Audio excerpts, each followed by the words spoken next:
Les monnaies locales pourraient bien remettre l'humain au cœur des économies. Sarah Lecoq et Philippe Borel ont enquêté en France. Sur le marché de Salon de Provence, une petite révolution est en marche. L'euro n'a plus l'exclusivité dans les transactions. Des citoyens, des commerçants, des producteurs ont créé leur propre monnaie locale et complémentaire, la roue. 85. Parfait. Merci. Merci, ça a du succès ici, ça? Eh bien écoutez, on est de plus en plus nombreux, en tout cas en commerçants, à travailler, à vous proposer de payer vos achats avec. Il faut juste être adhérent de l'association. Et en plus, c'est pas valable qu'à Salon, c'est valable sur le 13 et également sur le 84.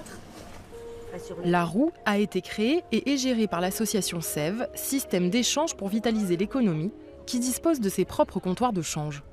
T'as ton adhésion avec toi? Oui. Voilà, je te laisse recompter pour vérifier. Une roue est égale à 1 euro, le taux de change est assez facile à retenir. Ces roues sont ensuite dépensées chez des commerçants locaux. Ça favorise les produits locaux, des gens qui vont avoir des pratiques respectueuses de l'environnement, etc. Donc voilà, ça permet aussi de savoir que notre argent, quand je vais le payer, la richesse va rester sur le territoire. La roue est disponible dans 200 commerces, de Carpentras à Marseille. Depuis 2014, les monnaies locales sont officiellement reconnues en France. Avec la multiplication de centres commerciaux gigantesques à la périphérie des villes, la consommation locale s'est déconnectée du territoire, avec un flux de produits qui ont pour la plupart parcouru plusieurs milliers de kilomètres avant d'atterrir dans les rayons. Et le commerce de proximité n'en finit pas de souffrir. Depuis 2 ans, rien qu'en France, plus de 20 000 boutiques ou épiceries de centre-ville ont mis la clé sous la porte. Le développement des monnaies locales en France répond à un besoin de changement, comme l'explique Jean-Philippe Magnien, qui a récemment rendu un rapport au gouvernement sur le sujet. C'est la crise de 2008-2009, la crise financière, qui a amené des citoyens à se dire « il y en a marre ».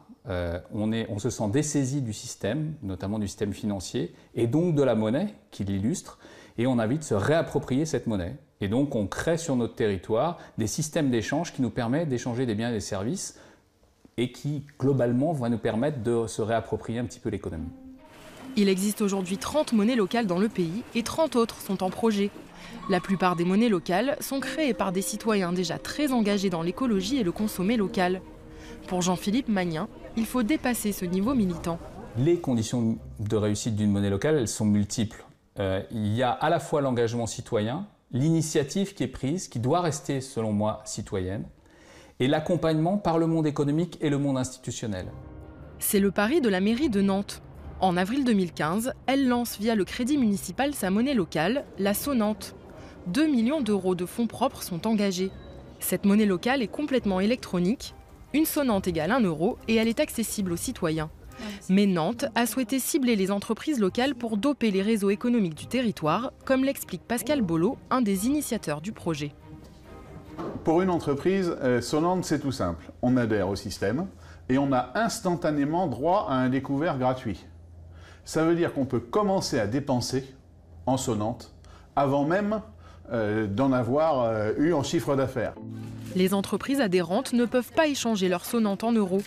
Elles doivent donc les dépenser sur place en trouvant de nouveaux débouchés. Le but de l'opération, créer un cercle vertueux local, ce qui serait impossible en euros. Les euros, il y en a une partie qui va être dégagée vers l'épargne, une partie très utile qui va être dégagée vers l'investissement, une partie moins utile qui va être dégagée pour la spéculation financière. Eh bien, la sonnante, elle ne fera que circuler dans le système économique local. Et une seule sonnante circulant 4 fois plus qu'un euro, eh bien, généralement, va évidemment générer plus de richesse. Mais ce circuit fermé peut-il vraiment fonctionner ? Prenons Maxime. Il est adhérent Sonnante à la fois en tant que particulier, mais aussi en tant que graphiste professionnel. Il dépense une partie de ses sonnantes dans le supermarché bio de Dominique. Du coup, je vais payer en sonnante. D'accord. Moi, ça m'a complètement changé ma manière de consommer. Je vais justement chercher au plus près maintenant. De son côté, Dominique dépense ses sonnantes chez de nouveaux fournisseurs locaux, et pas seulement dans l'alimentaire. On a trouvé notre expert comptable, effectivement, grâce à cette monnaie locale sonnante. L'expert comptable payé en sonnante, c'est Stéphane de Guerny. Il a rendez-vous avec un autre de ses clients, Sylvain. Bonjour Sylvain. Salut Stéphane. Tu vas bien ? Ça va, ça va. Qui tient une épicerie fine. Sylvain paye mon cabinet en sonnante, qui me verse une rémunération. Et une partie de cette rémunération est versée en sonnante qui est utilisé au titre de mes achats personnels dans la boutique de Sylvain.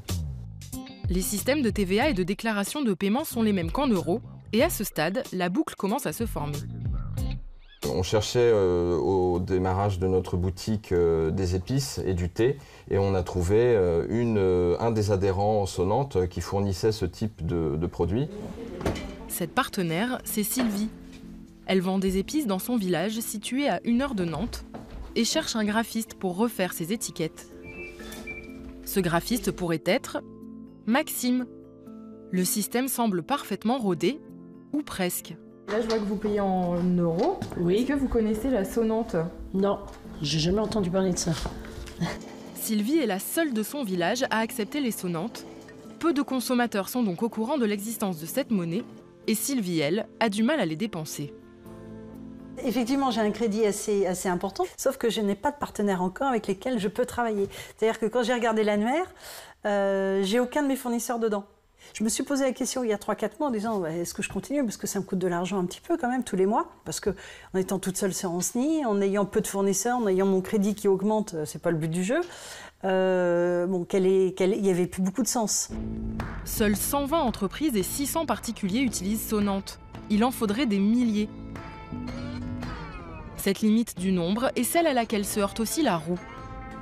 40 000 ont déjà été imprimés. L'objectif est d'en faire circuler 100 000 d'ici 2 ans. Bruno Montel est l'un des bénévoles de la roue en pays salonnais. Dès qu'il le peut, il sillonne la région à la recherche de nouveaux partenaires. Aujourd'hui, un comptable. L'idée, c'est vraiment de passer à un changement d'échelle. Donc on a besoin maintenant d'intéresser à cette monnaie locale des acteurs qui soient des acteurs un peu plus importants, des industriels locaux qui peuvent avoir un vrai impact. Donc on a créé la monnaie de l'euro, il y avait les pour et les contre, pas de débat sur ça. Les pour, c'était quoi? Les pour, c'était faire marcher l'économie mondiale, pour avoir un pouvoir, il fallait créer une nouvelle monnaie. D'accord? Là, c'est un peu différent, c'est l'antithèse, c'est-à-dire qu'on veut créer une monnaie pour faire travailler du local. Donc ça m'intéresse par rapport à ça. Des monnaies locales comme le Vir en Suisse ou la Bristol Pound en Angleterre sont utilisées par près de 10% des citoyens. En France, aucune étude n'a encore permis de démontrer qu'elles avaient un impact direct sur la croissance d'une région, mais elles affichent déjà une vertu, réfléchir au rôle d'une monnaie.